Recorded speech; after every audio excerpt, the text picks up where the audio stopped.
नमस्कार। आप देख रहे हैं बीटी बाजार। मैं हूं तान्या नेजा और देखिए इस वीडियो में हम बात करने वाले हैं फॉरेन इंस्टीट्यूशन इन्वेस्टर्स की। और मैं आपको बताती हूं कि हम बात क्यों करने वाले हैं, क्योंकि लगातार हम देख रहे थे कि उनकी तरफ से जो बिकवाली का सिलसिला है वो बना हुआ है। और अब मैं आपको बता दूं कि ये जो बिकवाली है वो और एग्रेसिव हो गई है। अगर आप मई के महीने में ही नजर डालेंगे तो जो लेटेस्ट डेटा आया है नेशनल सिक्योरिटीज डिपॉजिटरी लिमिटेड की तरफ से, उसमें ये देखने को मिला है कि जो फॉरेन इन्वेस्टर्स हैं उन्होंने जो बिकवाली करी है वो 28,000 जो करोड़ है उससे ज्यादा की बिकवाली हमें देखने को मिली है। अगर मैं आपको एग्जैक्ट फिगर बताऊं तो वो 28,242 करोड़ रुपीस का है। एक्सपर्ट्स का ये मानना है कि ये जो बिकवाली हमें और एग्रेसिव होते हुए देखने को मिल रही है उसकी जो रीजंस हैं, जो वजह है वो ये है कि एक तो स्ट्रॉन्ग यूएस डॉलर है, स्टिकी इन्फ्लेशन है, पर्टिकुलरली अगर हम बात करें फूड सेगमेंट में।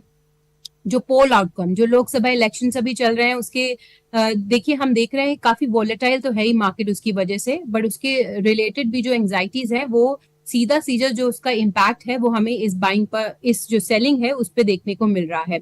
अगर एक अप्रैल के भी महीने में आप नजर डालेंगे तो एफपीआई जो थे वो नेट सेलर्स ही थे इंडियन मार्केट में।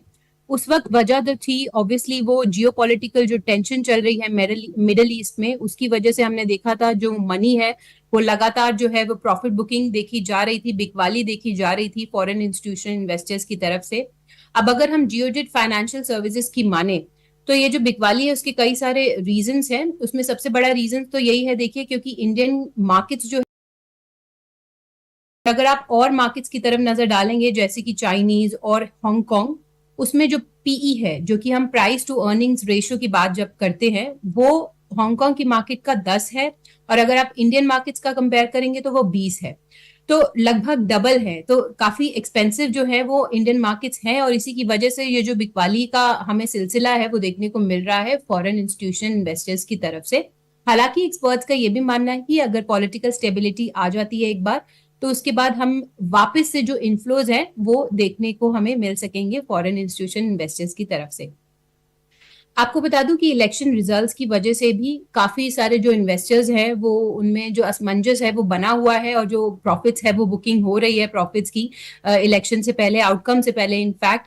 और देखिए जो impact of US high bond yields का है, जो हाई यूएस बॉन्ड यील्ड्स का इम्पैक्ट है वो हमें देखने को ऑफ कोर्स मिल रहा है। उसकी वजह से भी ये जो बल्क सेलिंग है वो देखने को मिल रही है। और जो सबसे मेन रीजन है जो कि मैंने आपको बता दिया कि चाइनीज और हांगकांग की तरफ जो है वो पैसा अभी फिलहाल की तरफ जाता हुआ हमें नजर आ रहा है। और आउट परफॉर्मेंस भी हमें देखने को मिली है चाइनीज और हांगकांग मार्केट की तरफ से। हालांकि मैं आपको ये भी बता दूं कि इक्विटी मार्केट्स में तो हमने ये बिकवाली देखी है। हालांकि अगर आप डेट मार्केट की तरफ नजर डालेंगे तो बिल्कुल ही अलग माहौल है वहां पर। वहां पर जो हमने इनफ्लोज हैं वो आते हुए देखे हैं, और जो इनफ्लोज का अगर आप आंकड़े की तरफ नजर डालेंगे तो वो 47,086 करोड़ रुपीस का है।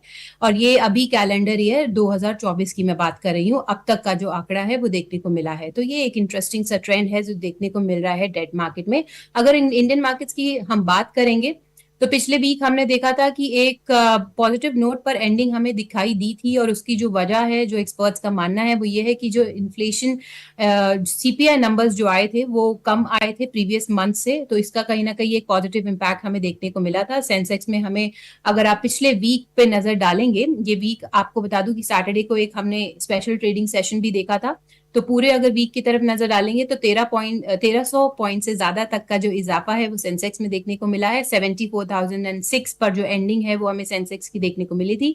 निफ्टी की अगर हम बात करें तो उसने भी पूरे वीक में लगभग 440 पॉइंट से ज्यादा तक का जो उछाल है वो देखने को मिला है। और 22,500 की एंडिंग हमें यहाँ पे क्लोजिंग लेवल्स निफ्टी पर देखने को मिली है। BSE capital goods index top performer रहा है। बीएसई रियलिटी इंडेक्स भी 7% की तेजी के साथ यहाँ पे बंद होता हुआ दिखा है। इनफैक्ट बीएसई पावर, ये वाला इंडेक्स ने भी अच्छा परफॉर्मेंस दिखाई है लास्ट वीक। पर देखिए आगे की परफॉर्मेंस कैसे रहने वाली है, आगे की मार्केट्स की चाल कैसे रहने वाली है, उसके लिए आपको कहीं नहीं जाना है। चाहे वो एफआईआई की बिकवाली हो, बाइंग हो, हम सब आप तक पहुंचाते रहेंगे। आपको बस बीटी बाजार के साथ बने रहना है। तो इस वीडियो में इतना ही। नमस्कार।